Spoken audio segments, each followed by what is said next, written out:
Hello എജു വേൾഡിൻ്റെ മറ്റൊരു വ്ളോഗിലേക്ക് സ്വാഗതം.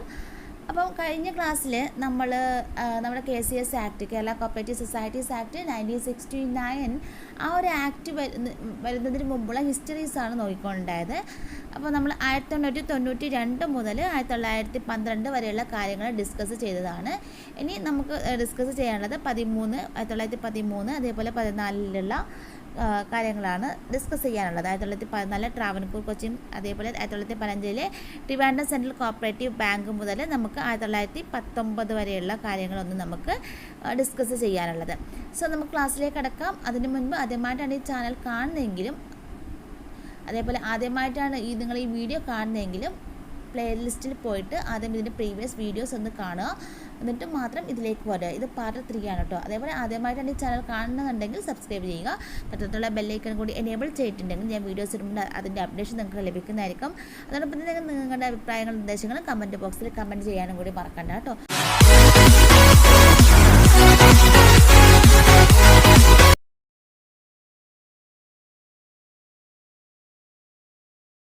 സോ നമുക്ക് നോക്കാം എന്താണെന്നുള്ളത്. അതായത് ഇവിടെ 1919 1919 ഇതെന്തായി, കോപ്പറേറ്റീവ് ബിക്കെയിം എ സ്റ്റേറ്റ് സബ്ജക്റ്റായിട്ട് മാറി. അതായത് ഒരുപാട് എക്സാമിൽ ചോദിച്ചിട്ടുണ്ടായിരുന്നു എന്താണ് 1919 പ്രത്യേകത എന്നുള്ളത്. കോപ്പറേഷൻ എന്ന് പറയുന്നത് ഒരു സ്റ്റേറ്റ് സബ്ജക്റ്റായിട്ട് മാറി. ആരുടെ റിഫോംസിൽ? മൊണ്ടേഗ്യൂ ചെംസ്ഫോർഡ് റിഫോംസിലാണ് ഇത് കോപ്പറേഷൻ എന്ന് പറയുന്നത്. കോപ്പറേഷൻ എന്ന് പറയുന്നത് എന്താണ്? ഒരു സെപ്പറേറ്റ് ആയിട്ടുള്ള ഒരു സബ്ജക്റ്റായിട്ട് മാറിയിട്ടുള്ളത്. അതേപോലെ തന്നെ ഈ ഒരു സ്റ്റേജിന് 1919 ഈ ഒരു സ്റ്റേജിന് നമുക്കെങ്ങനെ പറയാം, cooperative legislation moved into revolutionary phase. അതായത് കോപ്പറേറ്റീവ് ലെജിസ്ലേഷൻ എന്ന് പറയുന്നത് റെവല്യൂഷണറി ഫേസിലേക്ക്, കോപ്പറേറ്റീവ് രജിസ്ട്രേഷൻ എന്ന് പറയുന്നത് ഒരു റെവല്യൂഷണറി ഫേസിലേക്ക് മാറിയിട്ടുള്ള ഒരു കാലഘട്ടം കൂടിയായിരുന്നു എന്തെന്ന് പറയുന്നത് 1919 ഈ ഒരു കാലഘട്ടം എന്ന് പറയുന്നത്. അപ്പോൾ എന്തായിരുന്നു പ്രത്യേകത? 1919 കോപ്പറേഷൻ എന്ന് പറയുന്നത് ഒരു സ്റ്റേറ്റ് സബ്ജക്റ്റായിട്ട് മാറിക്കഴിഞ്ഞു. ഏത് റിഫോംസിലാണ്? മൊണ്ടേഗ്യൂ ചെംസ്ഫോർഡ് റിഫോംസിലായിരുന്നു അങ്ങനെ മാറിക്കഴിഞ്ഞിരുന്നത്. അതേപോലെ തന്നെ ഈ ഒരു ഇയറിലാണ് കോപ്പറേഷൻ എന്ന് പറയുന്നത്, അല്ലെങ്കിൽ കോപ്പറേറ്റീവ് മൂവ്മെൻറ്റിൽ കോപ്പറേറ്റീവ് ലെജിസ്ലേഷൻ എന്ന് പറയുന്നത് റെവല്യൂഷണറി ഫേസിലേക്ക് മാറിയിട്ടുള്ള ഒരു കാലഘട്ടം കൂടിയായിരുന്നു ഇതെന്ന് പറയുന്നത്. ക്ലിയർ ആയാലോ? സോ നമുക്ക് കുറച്ച് ഇതിലേക്ക് എത്തിപ്പെടാനുള്ള കാരണങ്ങൾ നോക്കാം. അതായത് നമ്മുടെ 1904 വരെയായിരുന്നു നമ്മൾ നോക്കിക്കൊണ്ടിരുന്നത്. അപ്പം the first cooperative institution as rural society was registered in Madras province on 30th August 1904 at Tirur in Chengalpattu district. അപ്പോൾ first cooperative institution as a rural society എവിടെയാണ് രജിസ്റ്റർ ചെയ്തത്? വാസ് രജിസ്റ്റേർഡ് ഇൻ മദ്രാസ് പ്രോവിൻസിൽ 30th August 1904 തിരൂരിൽ, അതായത് ചെങ്കൽപ്പേട്ട് ഡിസ്ട്രിക്റ്റിലുള്ള തിരൂരിലാണ് നമ്മുടെ ഫസ്റ്റ് കോപ്പറേറ്റീവ് ഇൻസ്റ്റിറ്റ്യൂഷനായ റൂറൽ സൊസൈറ്റി സ്റ്റാർട്ട് ചെയ്തിട്ടുള്ളത്. ആ ഒരു കാര്യം നിങ്ങൾ ഓർമ്മിച്ച് വെക്കുക. അപ്പോൾ നമ്മുടെ 1956 മുൻപ് കേരള സംസ്ഥാനം രൂപീകരിക്കുന്നതിന് മുമ്പ് നമുക്ക് ഭാഷാടിസ്ഥാനത്തിൽ മലബാർ, അതേപോലെ തിരുവിതാംകൂർ, അതേപോലെ കൊച്ചി എന്നിങ്ങനെ 3 അഡ്മിനിസ്ട്രേറ്റീവ് യൂണിറ്റുകളാണ് ഉണ്ടായത്. അപ്പോൾ 1913 Cochin cooperative societies act pass ചെയ്തത്. കൊച്ചിൻ കോപ്പറേറ്റീവ് സൊസൈറ്റീസ് ആക്ട് എവിടെ വേണ്ടിയിട്ടാണ്? കൊച്ചിൻ സ്റ്റേറ്റിന് വേണ്ടിയിട്ട് 1913 Cochin cooperative societies act pass ചെയ്തു. അപ്പം the Cochin cooperative societies act was passed under the leadership of Diwan Shri AR Banerjee. അപ്പം AR ബാനർജിയുടെ ലീഡർഷിപ്പിലായിരുന്നു നമ്മുടെ കൊച്ചിൻ കോപ്പറേറ്റീവ് സൊസൈറ്റീസ് ആക്ട് 1913 പാസ്സായിട്ടുള്ളത്. അപ്പം the first primary cooperative societies registered in this area. അപ്പോൾ ഈ ഒരു ഏരിയയിൽ, ഈ ഒരു സ്റ്റേറ്റിൽ ആദ്യമായിട്ട് രജിസ്റ്റർ ചെയ്തിട്ടുള്ള കോപ്പറേറ്റീവ് സൊസൈറ്റീസ് ആയിരുന്നു Edavanakkad service cooperative society in Vypinkara. ഏതാണ്? എടവനക്കാട്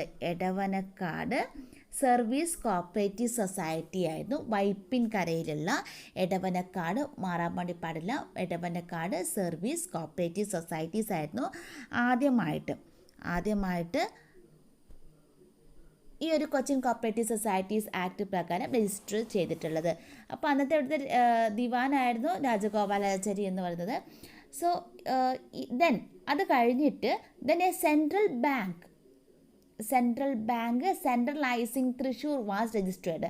അപ്പോൾ ആദ്യം രജിസ്റ്റർ ചെയ്തിട്ടുള്ളത് എടവനക്കാട് സർവീസ് കോപ്പറേറ്റീവ് സൊസൈറ്റീസ് ആണ്.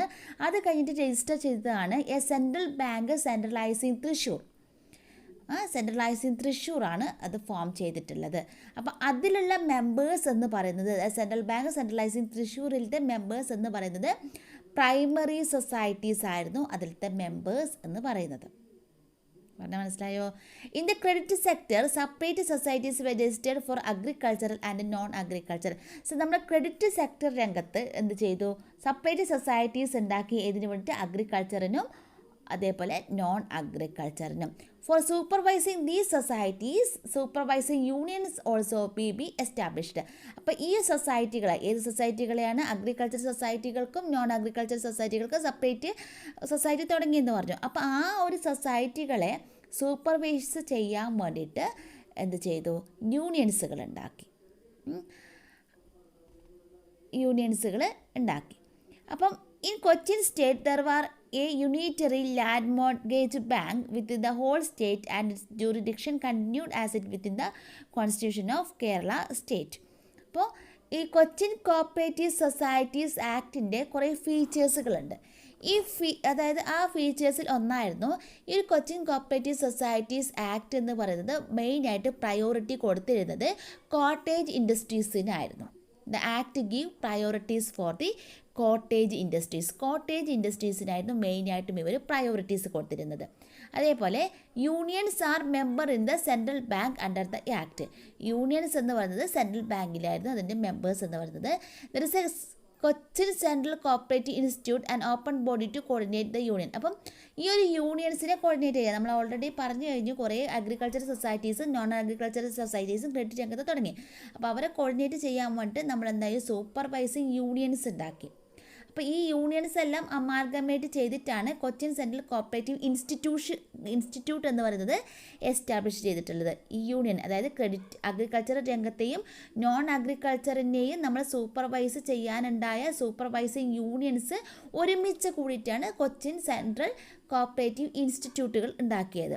അപ്പോൾ ഈ ഒരു കൊച്ചിൻ സെൻട്രൽ കോപ്പറേറ്റീവ് ഇൻസ്റ്റിറ്റ്യൂഷനാണ് ഒരു ഓപ്പൺ ബോഡി എന്ന് പറയുന്നത്. അതിന് വേണ്ടിയിട്ടുള്ളത് യൂണിയൻസിനെ കോർഡിനേറ്റ് ചെയ്യാൻ വേണ്ടിയിട്ടുള്ളത്.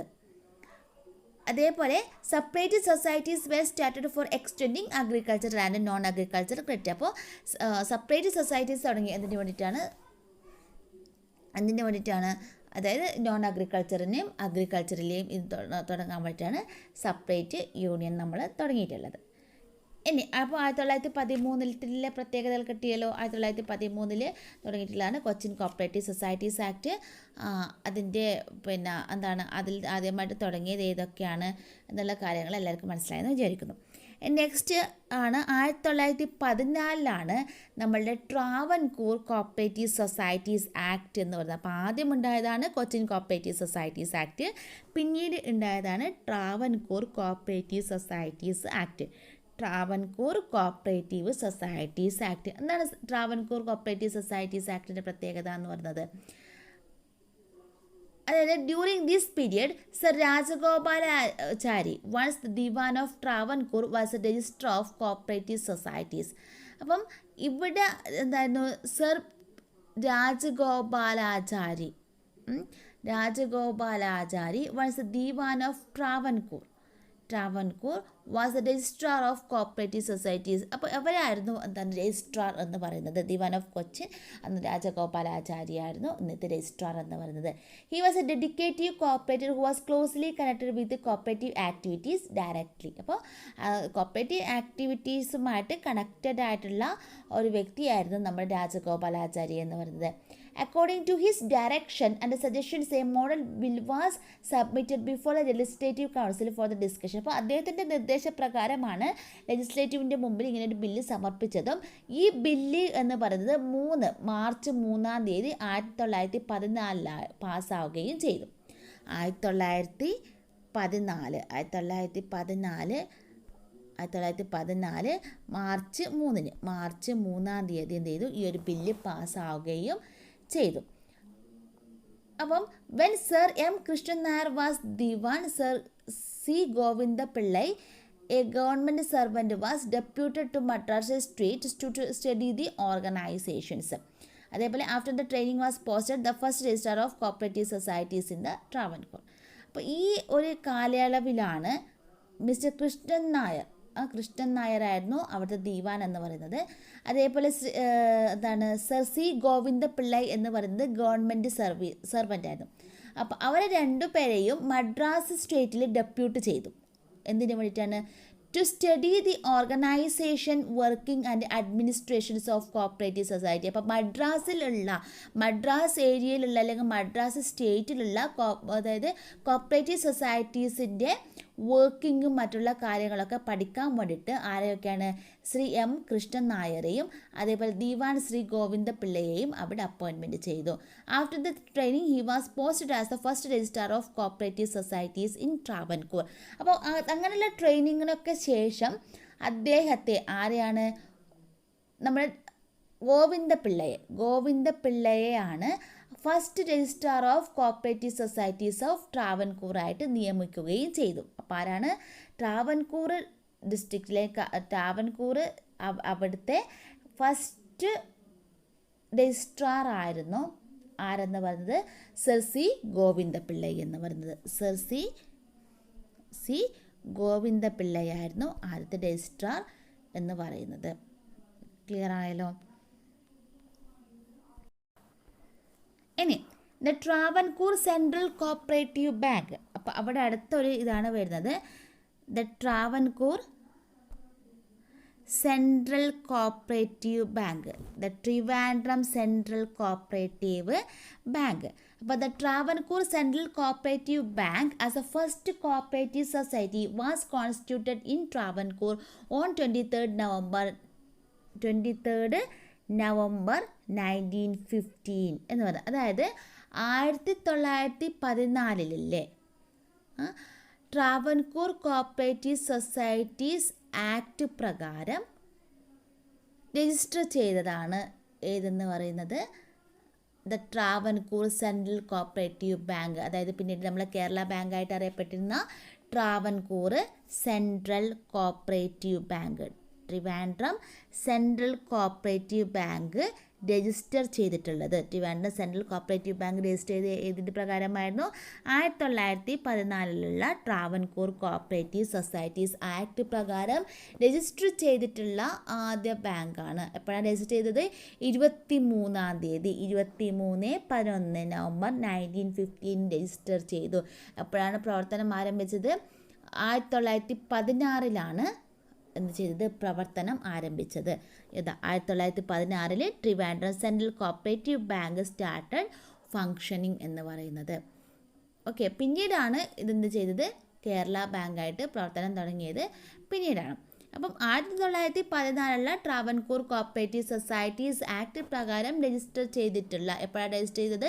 Trivandrum central cooperative bank 23/11/1915 register ചെയ്യുകയും പിന്നീട് 18/11/1916 എന്ത് ചെയ്തു? ഇത് പ്രവർത്തനം ആരംഭിക്കുകയും ചെയ്തു.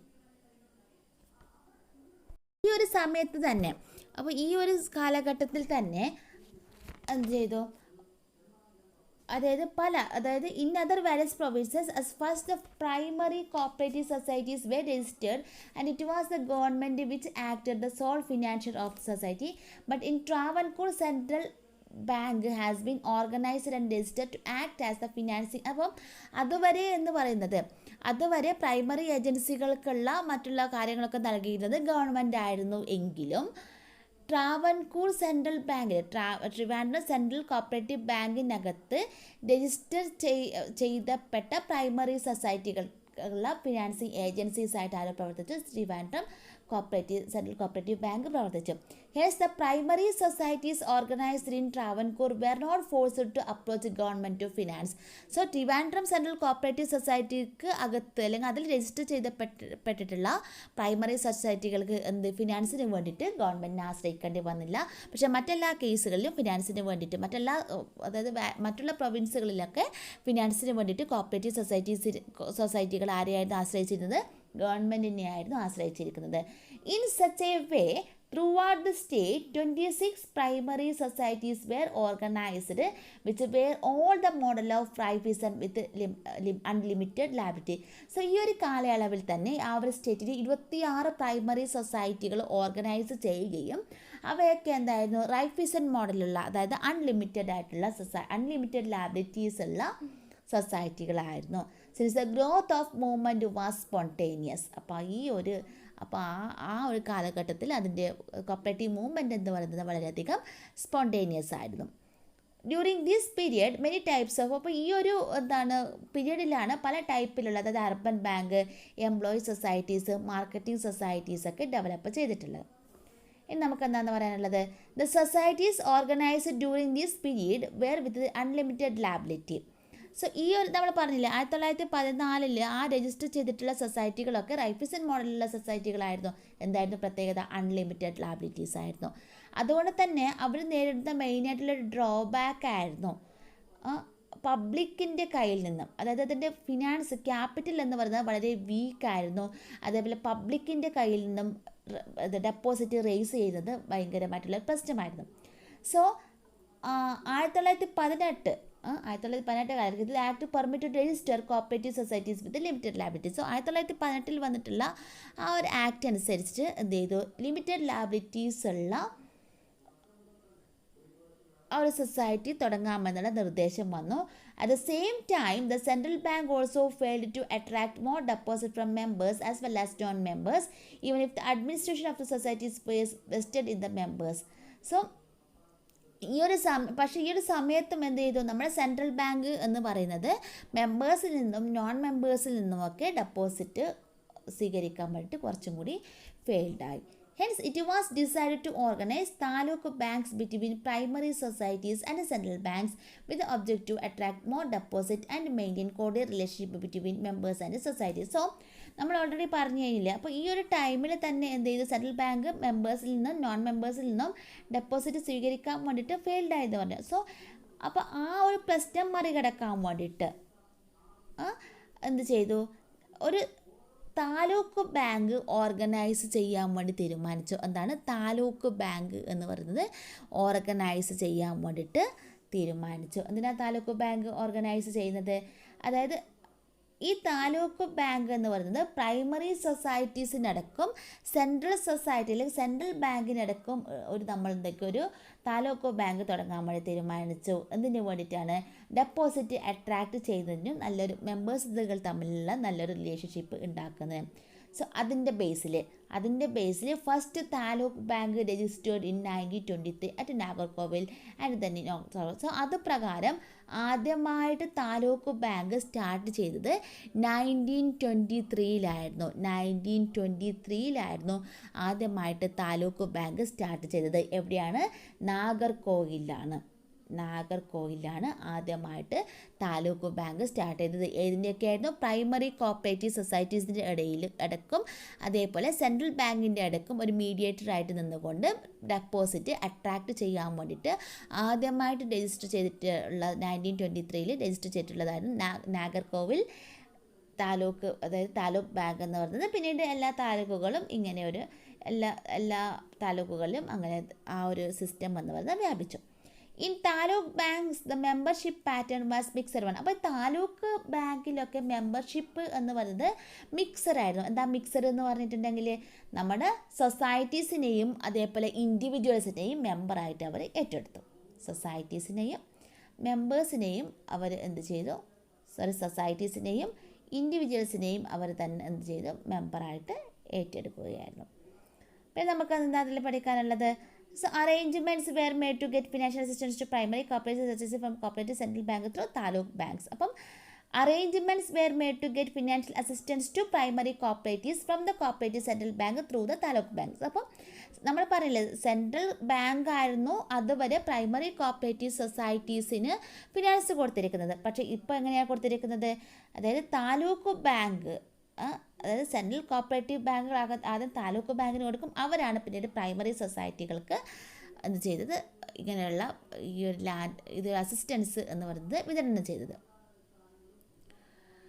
അപ്പം the first recommendation made by Travancore cooperative union. അപ്പോൾ ട്രാവൻകൂർ കോപ്പറേറ്റീവ് യൂണിയൻ ആദ്യമായിട്ട് മേക്ക് ചെയ്തിട്ടുള്ള ഒരു റെക്കമെൻഡേഷൻസ് ആയിരുന്നു the organisations of land mortgage bank. Long റണ്ണിലുള്ള ലോങ് ടേം ലോൺസ് പ്രൊവൈഡ് ചെയ്യുന്നത്, അതായത് ഫാർമേഴ്സിനൊക്കെ ലോങ് ടേം ലോൺസ് പ്രൊവൈഡ് ചെയ്യാൻ വേണ്ടിയിട്ട് ഉള്ള ഒരു റെക്കമെൻഡേഷനും ആരുടേതായിരുന്നു? ഈ ഒരു ട്രാവൻകൂർ കോപ്പറേറ്റീവ് യൂണിയൻ്റെ land mortgage bank for long term loans advances to the ഫാർമേഴ്സിന് കൊടുക്കാൻ വേണ്ടിയിട്ടുള്ള ഒരു തീരുമാനമൊക്കെ ആയിരുന്നു അവരുടെ തന്നെയായിരുന്നു.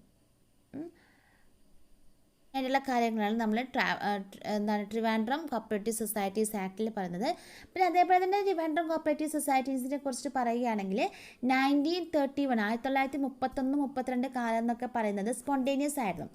അപ്പോൾ അതായത് മൂവ്മെൻറ്റ് എന്ന് പറയുന്നത് വളരെ സ്പോണ്ടേനിയസ് എന്ന് വെച്ചാൽ ഈ ഒരു കാലഘട്ടത്തിൽ ഒരു ഗ്രേറ്റ് ഡിപ്രഷനൊക്കെ പിന്നെ നമ്മുടെ ആ ഒരു ഇക്കോണമിനെ ബാധിക്കുകയും പല സൊസൈറ്റികളും ലിക്വിഡേഷനിലേക്ക് നയിക്കുകയും ചെയ്തു.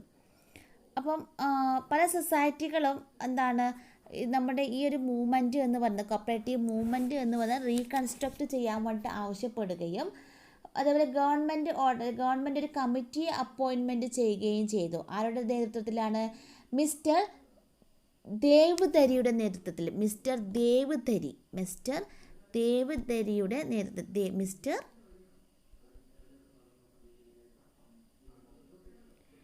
ദേവ്ധരിയുടെ നേതൃത്വത്തിൽ ഇങ്ങനെ ഒരു കമ്മിറ്റിയെ കോൺസ്റ്റിറ്റ്യൂട്ട്. ദേവ്ധരി എന്ന് പറയുന്നത് പൂനെയിലെ ഇന്ത്യൻ സൊസൈറ്റിയുടെ സെർവൻ്റ് ആയിരുന്നു ആൻഡ് ഒരു വെൽ നോൺ കോപ്പറേറ്റർ തന്നെയായിരുന്നു. അപ്പോൾ 1935 ആ ഒരു കമ്മിറ്റി റിപ്പോർട്ട് സബ്മിറ്റ് ചെയ്യുകയും ചെയ്തു. അപ്പോൾ ആ ഒരു ആക്ട് റീകോൺസ്റ്റിറ്റ്യൂട്ട് ചെയ്യാൻ വേണ്ടിയിട്ടുള്ള എല്ലാ കാര്യങ്ങളും ആ ഒരു റെക്കമെൻഡേഷനിൽ അദ്ദേഹത്തിൻ്റെ ഉണ്ടാവുകയും ചെയ്തു. അപ്പോൾ ഇതാണ് നമുക്ക് ടോട്ടലി ട്രാവൻകൂർ സൊസൈറ്റീസ് ആക്ടിനെ കുറിച്ചിട്ട് നമുക്ക് പറയാനുള്ളത്. സോ ഇപ്പോൾ നമ്മുടെ ട്രാവൻകൂർ കോപ്പറേറ്റീവ് സൊസൈറ്റീസ് ആക്ട് ഏകദേശം ക്ലിയറായി. പിന്നെ കൊച്ചി നമുക്ക് ക്ലിയറായി. ഇനി നമുക്ക് പഠിക്കാനുള്ളതാണ് മദ്രാസ് കോപ്പറേറ്റീവ് സൊസൈറ്റീസ് ആക്ട്. അതേപോലെ 2 കോപ്പറേറ്റീവ് സൊസൈറ്റീസും അമാഗമേറ്റ് ചെയ്തിട്ടുണ്ട്, Travancore Cochin cooperative societies act. അതിൻ്റെ ഡിഫറൻസ് ഇതൊക്കെയാണ് നമുക്ക് പഠിക്കാനുള്ളത്. സോ ഇതിൻ്റെ ശേഷം അതായത് നമ്മുടെ കോപ്പറേറ്റീവിലെ ഒരുപാട് ഇങ്ങനെ ആയപ്പോൾ നമുക്ക് പെട്ടെന്ന് ബോറ് ഫീൽ ചെയ്യും. അപ്പോൾ അങ്ങനെ ബോറടിക്കാതെ സ്മാർട്ടായിട്ട് പഠിക്കാം, മെല്ലെ ഓർത്തിട്ട് പോയിൻറ്റ്സൊക്കെ ആക്കി പഠിക്കാം. അപ്പം അതിൻ്റെ ബാക്കി ഭാഗം നമുക്ക് മറ്റൊരു ക്ലാസ്സിലെടുക്കാം. അതുവരേക്കും ബൈ.